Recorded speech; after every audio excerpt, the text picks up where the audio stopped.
Indian Eklavya school Tilakwada में आप सभी का हार्दिक स्वागत है।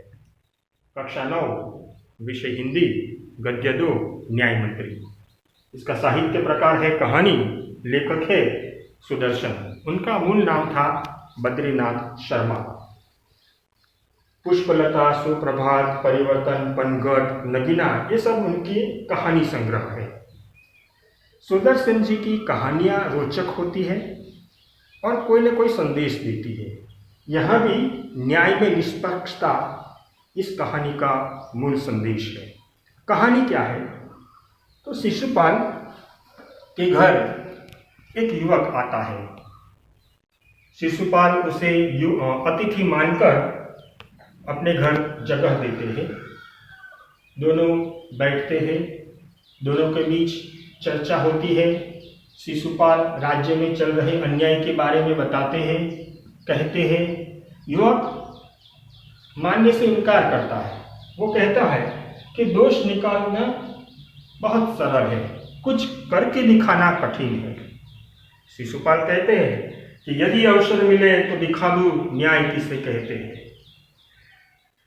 वह युवक कोई और नहीं था, स्वयं सम्राट अशोक थे।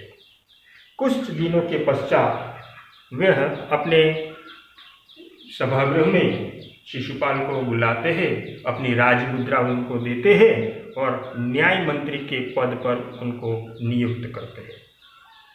1 महीना बीत जाता है। अचानक राज्य में एक पहरेदार की हत्या हो जाती है।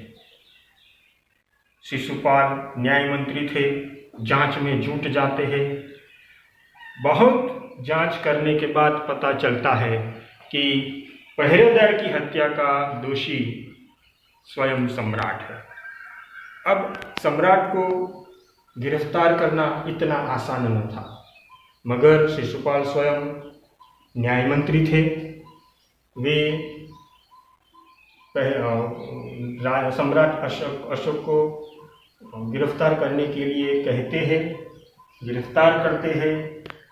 अब सम्राट अशोक दोषी होते हुए भी उनको दंड नहीं दिया जाता। साधारण आदमी की तरह उनको दंड नहीं दिया जाता। शास्त्रों के आज्ञा के अनुसार दंड दिया जाता है। इसके लिए एक सोने की मूर्ति सम्राट की बनाई जाती है और उसको फांसी पर लगाकर उसको सजा दी जाती है। तो इस प्रकार इस कहानी में न्याय में निष्पक्षता होने का संदेश लेखक देते हैं। अगर न्याय करने वाला व्यक्ति निष्पक्ष होता है तभी लोगों को न्याय पर विश्वास बढ़ेगा। यही इस कहानी का मूल संदेश है। आभार।